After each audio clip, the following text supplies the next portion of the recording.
Well, it's only fitting for my husband and our son to take over the company. Our daughter is just a nuisance. If it's a man, he can take over the company and sit comfortably in the seat of the president's wife. So, is that because our daughter is considered a hindrance? Both of our grandchildren are surely precious to me. The treatment my daughter-in-law receives is absolutely unacceptable, and I cannot entrust the company to such a person. It seems like there's some misunderstanding, so it looks like I'll have to set things straight. I'm Doris, an 80-year-old homemaker who has been in charge of the accounting for the company my husband manages for many years. I met my husband through a matchmaking arrangement, but he used to be just an ordinary office worker. His hard work for the company was reminiscent of a dedicated worker, always coming home still preoccupied with work even after the workday was over. I watched him at home, worrying about things like what ideas would be good for the next project or how to arrange things when visiting a client, and I couldn't help but feel like I wanted to support him as a wife. The company started as a hobby for the former president, dealing with imported goods, but my husband was in charge of both sales and administrative work there. After all, there was always a shortage of manpower in a small, privately owned company. From morning till night, my husband was constantly busy, running around here and there, and even after coming home, he still had to do administrative work. My husband was always busy from morning till night, constantly going here and there, doing administrative work after coming home.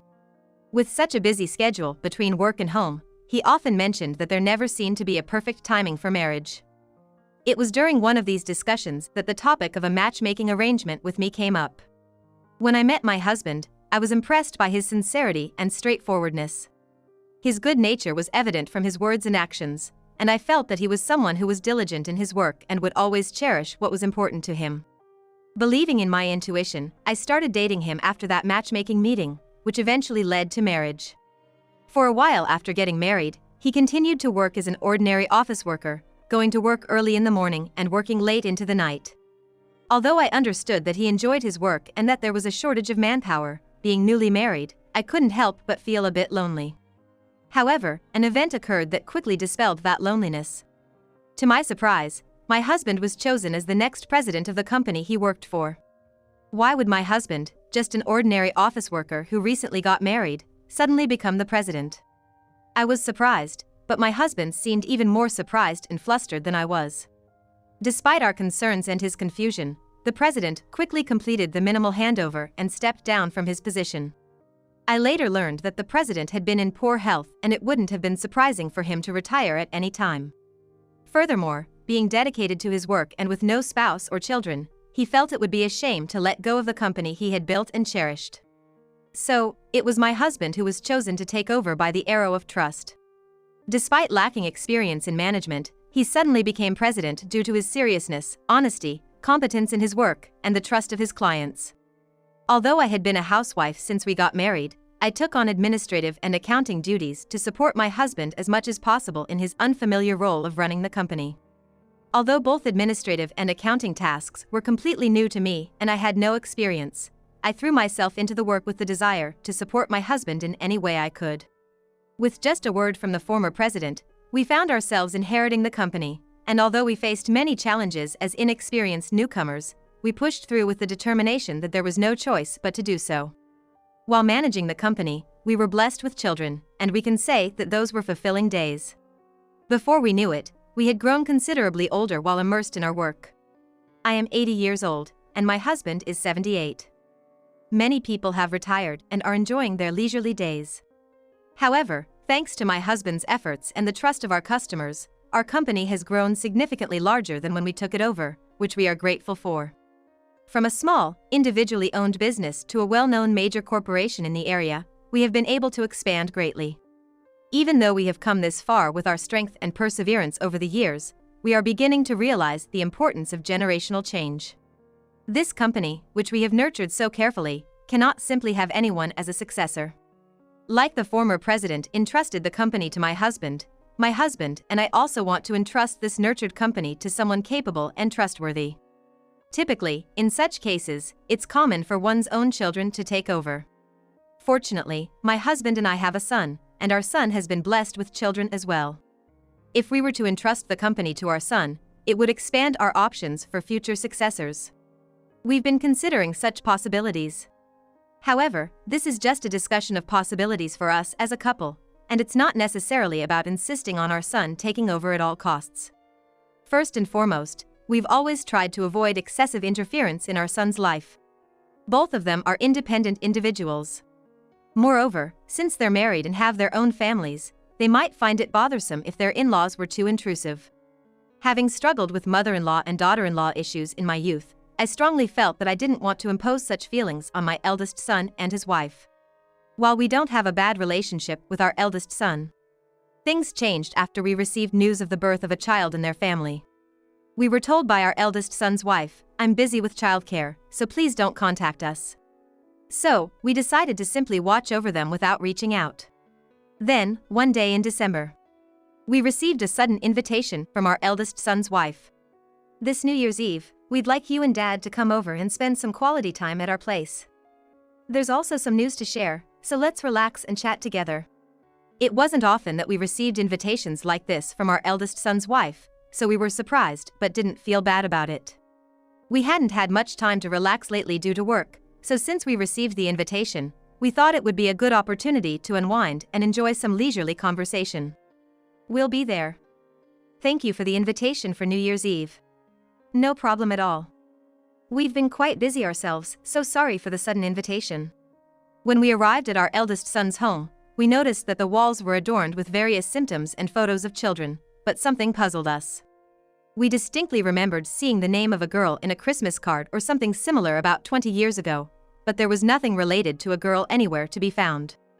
Upon reflection, we realized that we had only had minimal interaction with our eldest son's family until now.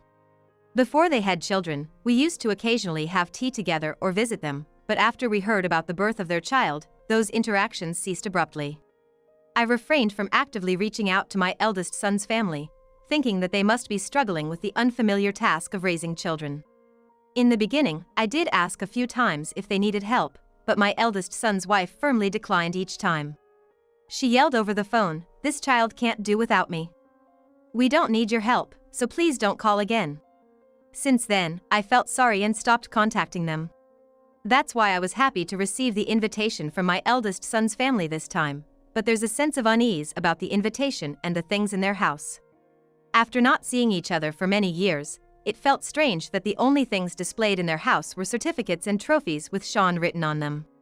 And all my eldest son's wife talks about is bragging about this person named Sean. Since she's referring to him as Sean, it must be a boy. While serving tea, she goes on and on about her pride and joy, and as we drink, she starts showing off albums out of nowhere.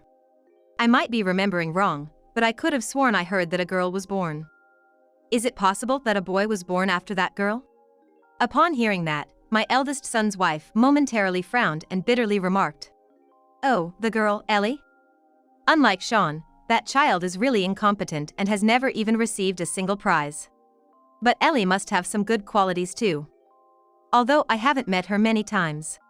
In that regard, Sean is really talented unlike someone, so I want to give him the best education possible for his future." The words coming from my eldest son's wife about her daughter were all sharp and critical. I've heard that women tend to be strict towards their own gender, but even so, her evaluations of her son and daughter are completely opposite. Since I've only seen them in photos, I can't say more, but somehow, listening to her made me feel uncomfortable. However, I didn't want the atmosphere to sour right after arriving at my eldest son's family's house, so I listened to her boasting while nodding along casually. That evening, to celebrate our reunion after a long time, my eldest son's family treated us to sushi. Next to the obviously high-class deli and desserts was a large bottle of sake. Sake goes well with sushi, but a large bottle for just 4 adults seemed excessive. My eldest son shouldn't drink that much, but I thought his wife might be a fan of sake, so I asked to confirm. "Japanese sake that pairs well with sushi, right? Is this from a famous brewery here?" "Hillary, you seem to have a taste for sake." "It's not so much about having a taste for sake, but I wanted you and your husband to enjoy it. It's a special sake just for you," she said as she forcefully handed us the sake cups. As we progressed through the sushi and sake, my eldest son's wife suddenly spoke up. "The house you and your husband are living in now is quite impressive. Must have been quite expensive, wasn't it?" she asked us, but my husband skillfully dodged the question. Well, I don't think it's worth that much, but how much was it? It's been quite a while, so I've forgotten. Not getting the answer she expected, my eldest son's wife's face briefly turned stern, but she quickly regained her composure and poured sake for us. From there, she began probing into the details of our assets and property value, seemingly waiting for us to accidentally reveal the value while under the influence of sake. Her persistent questioning started to make me feel uncomfortable.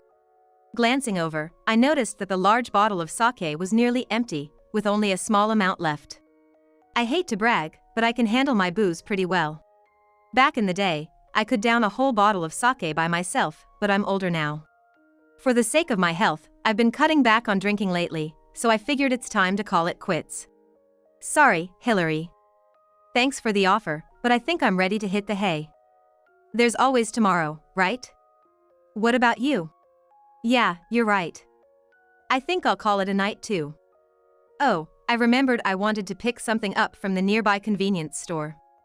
I'll grab it before calling it a night. Just as we were getting up from the table after finishing our meal and heading towards the door, I heard my eldest son's wife mutter something from behind, like, we were so close. She must have some reason for pushing so hard to pry information about the company and our assets, even resorting to getting us tipsy. As I was getting ready to hit the sack, my husband, who was supposed to go to the store, quietly took my hand and led me aside. Following him, I saw a figure on the balcony. I was about to let out a gasp, but upon closer inspection, it was a young woman intensely eating bread. Eating bread on the balcony? It seemed odd. But upon closer look, she bore some resemblance to my eldest son's wife. She must be the daughter they were talking about, the one they said wasn't doing well. Still, why would she be sneaking around eating bread like that in the middle of the night? You're my granddaughter, right? Ellie, isn't it? What are you doing eating bread alone at this late hour? Oh, it's nothing. I'm just not feeling it. She asked me for this month's living expenses, but I'm too tired to deal with it, so I'm going to bed. She was probably told to put some of her earnings from work towards living expenses, but from the looks of it, it seemed like a substantial amount. It must be tough for a girl her age to earn this much and manage it all at home. She fell silent, fiddling with the bank envelope, but there was an unmistakable tension in her expression. Ignoring us, my granddaughter headed into the back room. She must have been careless with how she closed the door, as we could see inside. It seemed she had crawled into the closet. Without even taking out the blanket, she crawled into the closet and fell asleep there. Upon closer inspection, it seemed to be a cluttered storage room, with golf clubs, kitchen appliances, old furniture, and what looked like broken bags strewn about. It's hard to imagine a 20-year-old granddaughter playing golf or having a hobby of collecting old furniture, so she must be using the storage room as her bedroom. When we visited, my eldest son's wife only boasted about her son. She talked about his talent, intelligence, and how much money she was investing in his potential, but it's hard to believe that her eldest daughter is being treated like this. My husband also seemed stunned, unable to believe what was happening right in front of him. No matter what, the way they treated their own children was unacceptable, especially the condescending attitude towards our granddaughter. My husband must have had some thoughts of his own. After a while, he seemed to ponder for a bit before retreating to the bedroom. Later, it became clear what my husband had been pondering, and my son and his wife would realize the seriousness of what they had done. In the middle of the night, I woke up with an unfamiliar pillow. Looking at the clock, it was 2 a.m., but I could hear voices coming from somewhere. At first, I thought it might be an argument, but it seemed to be one-sided, with someone accusing the other. After listening for a while, I realized it was my daughter-in-law and the granddaughter we had just met earlier. Apparently, she was upset that her granddaughter had met us earlier. Why are you talking to those old hags? And you're not supposed to be in this house, yet you're causing trouble. I could hear her saying. Putting aside being called an old hag behind my back, what did she mean by her granddaughter not supposed to be in this house? The one-sided scolding from my daughter-in-law continued until just before sunrise. It was heartbreaking to listen to her snide remarks all night. And finally, the sun rose, and it was morning. In this situation, I couldn't help but worry that our granddaughter might be sleep-deprived. Unaware that my husband and I had been listening to the one-sided scolding directed at our granddaughter, my son and his wife approached us with innocent faces. "Good morning. Hey, Dad, are you starting to think about the next generation of the company? Well, yeah. It's a precious company that I've inherited from the previous president and nurtured to this point. I'm considering entrusting it to someone with a promising future. At that moment, I couldn't miss the suppressed smile on my son's wife's face. That's right. It's a company you've worked hard to protect and nurture. You want to entrust it to someone who will cherish both the company and the people who work there. Yeah, exactly. Because we want it to continue for even longer, we're looking for someone with a promising future who can value the people they work with. My son and his wife nodded vigorously, then suddenly launched into a presentation. After all, Dad and Mom are getting older, and we don't want them to push themselves too hard. I've also been studying management in between work, so even though I'm not exactly like Dad, I should be able to run the company. And let's not forget, we have our pride and joy, our son Sean, so we're stable for at least the next 2 generations. You know, carrying the backbone of the company is a job for a man, after all. It was as if my son and his wife were speaking as if it had already been decided that they would inherit the company. Neither my husband nor I had ever mentioned handing over the company to our son and his wife, but it seemed that in their minds, they were already living as the president and first lady of the company, having taken it over. My husband intervened with a conciliatory tone. Well, when the time comes, we'll have a formal discussion about it. It's about the future of the company, so even though we're family, it's a bit informal to rely on verbal agreements like this. Yeah, that's true. I got a bit carried away, looking forward to the day when you and Sean will shine at the company. Without a doubt, they seemed to think they were going to inherit the company, but we had clearly communicated who would be suitable to take over the company. I wonder how they will react when they learn the truth about the future of the company. Later on, I contacted my son and his wife and asked them to come to our home. Considering that there had often been no response despite previous attempts to contact them, their enthusiastic agreement to come to our home was quite a change from before. Their excitement could be easily heard over the phone. Thank you for contacting us, mother-in-law. Is this about the matter we discussed earlier? It's a significant day for our family, so should we come in formal attire? No need to be formal. Just come as usual. We'll be waiting for you. The promised day arrived. The eldest son and his wife came to our home, but as soon as they arrived, they started causing a commotion. Hey, Mom, what's this all about? What's going on? Mother-in-law, this joke has gone too far. There's nothing here. It would be appropriate to say that it was the place where our home used to be. Our home had already been demolished and turned into an empty lot. Of course, we hadn't informed the eldest son and his wife about the demolition yet, so they seemed quite shocked. We talked about me inheriting the company and the house, right? This isn't what we agreed on. Why isn't there a house? Did we promise you would inherit the company and the house? Did we say we'd hand them over to you? When did we have that conversation? When I explained this, the eldest son and his wife seemed to tremble with anger. However, as if struck by a sudden thought, the expression on their faces changed, and the eldest daughter-in-law approached us. I see. You had the home demolished and turned it into an empty lot, and then you prepared for us to build the house we like, right? We've been wanting to fill our new home with our own preferences, so we appreciate it. Yes, it's a once-in-a-lifetime purchase, after all. It's important to cherish your own preferences. Perhaps feeling encouraged by this, the eldest daughter-in-law approached us with her true intentions, which were quite transparently focused on inheritance. It seems they are still interpreting things in a way that suits them, but it's time for us to confront reality. We can't just accept such a splendid piece of land for free from you, dear father and mother-in-law. How about letting us help out with things around the house in the future? Since we're family, I think we can lend a hand. After all, I'm a full-time housewife. That sounds good. Hillary, if you don't mind helping out, could you take care of this paperwork? I handed a sheet of paper to the eldest son and his wife. What's this? Renouncing inheritance? Forfeiting inheritance? What does this mean? It means exactly what it says. You don't have the ability or the character to take over the company. That's all. When I made it clear, the eldest son and his wife turned red-faced and seemed about to lunge at us. What do you mean by that? My husband Bill has been studying business management and sales on his own while working at his current job. And besides, With our talented Sean, our future will be secure if he takes over the company. Don't you understand yet? Being at the top of a company requires more than just knowledge. And society isn't so lenient as to let someone become the boss just because they're a man. In fact, for the past few years, our eldest son had occasionally visited our home, expressing his desire to learn about management while helping out. Although it was irregular, my husband seemed pleased whenever our son offered to help, but it turned out he wasn't actually studying business seriously. First of all, Bill, you've been visiting the company under the guise of wanting to learn about business management and help out, but your real intention was to get your hands on the company's money, wasn't it? Mom, what are you talking about? That's a terrible accusation. Do you think I've been managing the books for all these years for nothing? Numbers don't lie. I've known for a while that you've been secretly using the company's money. Even after saying all this, they still seem to think they can deceive us, wearing a nonchalant expression. Come on, the numbers don't add up.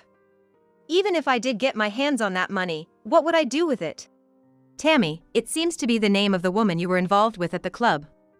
Weren't you trying to date this Tammy person, promising to make her the company president's wife because you thought you'd become the president in the future?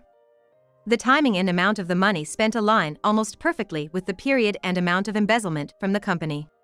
When I relayed the information from my husband's acquaintance, our son turned pale. What's that supposed to mean? Privacy is still a thing, isn't it? What's the problem? Teehee, problem is everything.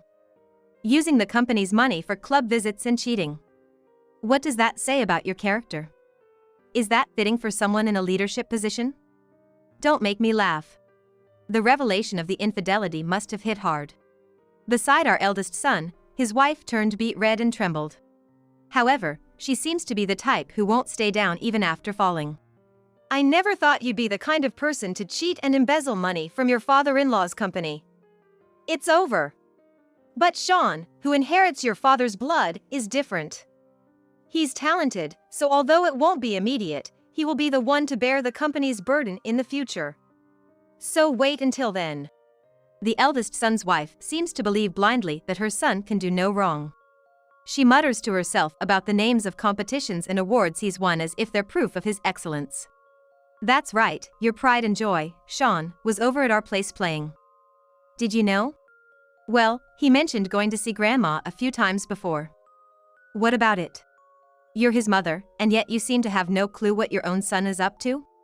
Take a look at this. I said, showing her the screen of a flea market app. All these brooches, necklaces, and watches listed here are mine. I've been missing them ever since Sean started coming over to our house to play. What are you talking about? Stop making false accusations. Where's the proof that Sean is involved with this flea market site?